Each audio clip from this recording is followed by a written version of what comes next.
Hello বন্ধুরা, তোমরা সবাই কেমন আছো? আশা করছি ভীষণ ভীষণ ভালো আছো, আর আমিও ভীষণই ভালো আছি। তো এখন বাজে রাত 10টা 20। তো রাত 10টা 20 থেকে আমি আমার ভিডিওটা স্টার্ট করছি। তো এই ভিডিওটায় আজকে কোনো ব্লগের কোনো কিছুই থাকছে না। আজকে থাকছে মানে কিছু কথা তোমাদের সাথে শেয়ার করবো, সেগুলোই। তো তোমাদের সেদিনকে বলেছিলাম আমার ছেলের শরীরটা ভালো ছিল না, তোমাদের দাদা ভাই আর আমি ওকে নিয়ে ডাক্তারের কাছে গেছিলাম, একটা ভিডিওতে দিয়েছিলাম, তারপর আর একটা ভিডিওতে দিয়েছিলাম যে আমার ছেলেকে নিয়ে গেছিলাম ব্লাড টেস্ট করতে। ডাক্তার কিছু ব্লাড টেস্ট করতে দিয়েছিল, সেগুলো বলেছিলাম। তারপর ব্লাড টেস্ট করতে যখন গেছিলাম তখন তোমাদের দেখিয়েছিলাম যে ব্লাড নেওয়া হয়ে গেছে। তো এরকম ছোট ছোট ক্লিপ কিছু কিছু ভিডিওতে শেয়ার করেছিলাম। তো তো যাই হোক, রিপোর্টটা যে করলাম, তো রিপোর্টটা করার পর কয়েকদিন হয়ে গেছে, কারণ রিপোর্টটা করেছিলাম যেদিন তার 3-4 দিন পরে দিয়েছিল। কারণ যেদিন করেছিলাম সেদিন তারপরের দিন একটা রিপোর্ট দেবে বলেছিল, কিন্তু বলেছিল আর একটা রিপোর্ট দিতে হবে। তো দুটো রিপোর্ট মানে 3টে করতে দিয়েছিল। যাই হোক, তো অনেকটা মানে দূর থেকে করিয়ে আনবে, বা শনিবার ছিল, হবে না, একদম সোমবার এরকম দেবে। তো বললাম ঠিক আছে, তাহলে আমরা যেদিনকে নেব একসঙ্গে একই দিনে নিয়ে নেব। তো তার জন্য ওয়েট করলাম। তো তারপরে যখন রবিবার ডক্টরে, মানে ওই ওই রবিবার না, মানে ওই সপ্তাহটা পুরো চলেই গেল, ডক্টর ছিল না বা আমরা বিজি ছিলাম কোনো একটা কারণে। আর তারপর যাই হোক, কোনো কারণে আমরা যেতে পারিনি।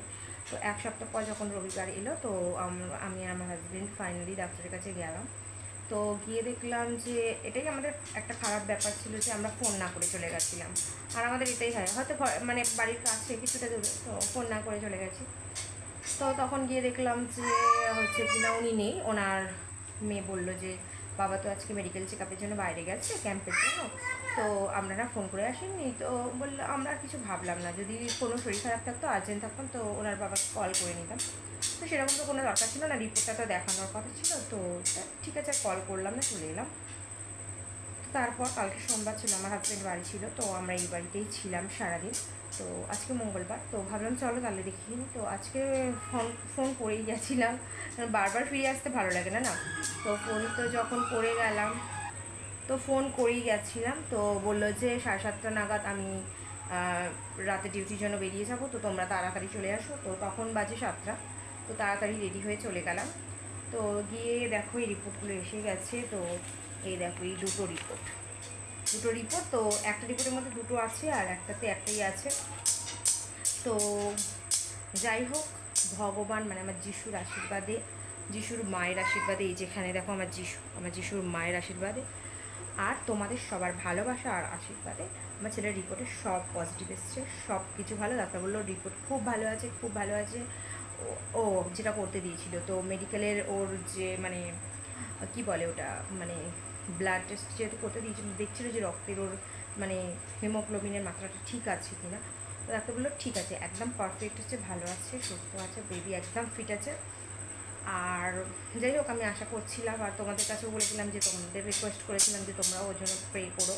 আর আমি তো ভগবানের কাছে প্রে করছিলাম, আমি জানতাম, আর আমার বিশ্বাস ছিল যে ওর কিছুই হয়নি, ও হয়তো গরমের জন্য খাচ্ছে না। কিন্তু যাই হোক, রিপোর্টটা করে নিয়েছি, খুবই ভালো হয়েছে।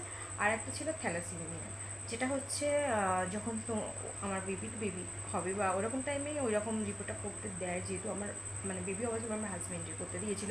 তো এখন ছোটোবেলাতেই করতে দেয়, এই কারণে যদি কোনো প্রবলেম থাকে তাহলে হচ্ছে কিনা ওটা চিকিৎসা করা যেতে পারে। তা এই কারণেই আগে থেকে করিয়ে নেওয়া।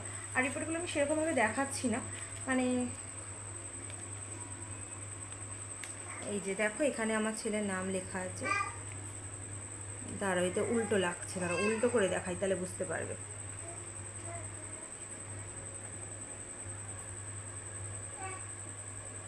না, তাও হচ্ছে না। তো যাই হোক, দাঁড়াও আমি তোমাদের ব্যাক ক্যামেরায় দেখিয়ে দেবো। তো এটাই বলা হচ্ছে, যাই হোক, তোমাদের সবার আশীর্বাদে, আমার যিশু আর আমার যিশুর মায়ের সবার আশীর্বাদে আর আমার বিশ্বাসের জোরে আজকে ছিল কিছু হয়নি। আর আমি জানি যে যিশু আমাকে আমার সন্তান দিয়েছে, তার কোনো কিছু হতে পারে না। তবুও কী বলতো, মা যেহেতু, আমি সন্তানের কিছু হলে একটা চিন্তা থাকেই। তো সকাল থেকে সেই জন্য একদম ভিডিও করার মানে সময় পাইনি। আর এগুলো তোমাদের না জানালেও হবে না, কারণ ছোটো ছোটো ক্লিপের মাধ্যমে তোমাদের জানিয়েছি। আর যারা তোমরা রেগুলার আমাকে দেখতে থাকো বা আবার ভিডিও থাকো, তাদের নিশ্চয়ই জানতে ইচ্ছা করে যে এখানে কেমন আছে বা কেমন মানে ঠিক আছে কি, বা শরীরে কী হয়েছে। তো সব কিছুটা তোমাদের কাছে ক্লিয়ার করে বলে দিলাম আমি। তো এগুলোই, আর কিছু না। আর কি বলবো বলো, সব কিছু শেয়ার করি, ছোটো ছোটো সব কিছু শেয়ার করেছি। তো আর কি বলতো, এখন রাতে একদম এসে ডিনার, মানে ডিনার মায়ের বাড়ি থেকে করে এসেছি। এসে দুজনে মানে আমার বর আমরা আগে ফ্রেশ হলাম, সন্ধে দিলাম, আমার ছেলেকে ফ্রেশ করলাম। তো সব কিছু করে টোরে নিয়ে তারপর তোমাদের সাথে কথা বলতে বসে গেছি। তো ভাবলাম বলেই দিই, কারণ সকাল থেকে কালকে আবার অন্য ভিডিও করব, ভিডিওর মধ্যে এগুলো এত সুন্দরভাবে কথা গুছিয়ে বলতে পারা যায় না কাজের মধ্যে। তো ভাবলাম তোমাদের জানিয়ে দিই। তো আমরা জেনে গেলে যে আমার ইতিনের কিছু হয়নি, ও সুস্থ আছে, খুব ভালো আছে, আর আমার যিশুর আশীর্বাদে খুব ভালো থাকবে আগামী দিনে। তো ঠিক আছে, চলো আমি তোমাদের একবার করে দেখিয়ে দিই ব্যাক ক্যামেরা এগুলো। দেখো এখানে লেখা আছে ইথেন তেসরা।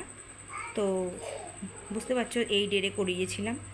তো যাই হোক, এইগুলো করিয়েছি, তো দুটোই আছে। তো রিপোর্টগুলো আর খুলে কি দেখাবো বলো। তো যাই হোক, অনেকটা রাত হয়ে গেছে, আর অনেকটা নয়, খুব বেশি রাত নয়, এখন এটা অনেকের কাছে কিছুই না। তো ঠিক আছে, ছোটো বাচ্চা নিয়ে সারাদিন অনেক কাজ করার পর, খাটাখাটনি করার পর ফাইনালি তোমাদের সাথে এইসব কথা শেয়ার করে খুবই ভালো লাগছে বলে, আর নিজেও খুব হ্যাপি, আমি যেটা ভেবেছিলাম সেটাই হয়েছে। আর তোমাদের সবার আশীর্বাদ আর ভালোবাসা তো রয়েইছে। তো ঠিক আছে, চলো আজকের মতো ভিডিওটা এখানেই এন্ড করছি। তোমরা সবাই ভালো থেকো, সুস্থ থেকো, আর আমার ইথেনের জন্য সব সময় প্রে করো যাতে ও ভালো থাকে, আর আমিও তোমাদের জন্য সবসময় আমার যিশুর কাছে প্রার্থনা করবো। তো আজকের মতো গুড নাইট, সবাই ভালো থেকো, টাটা।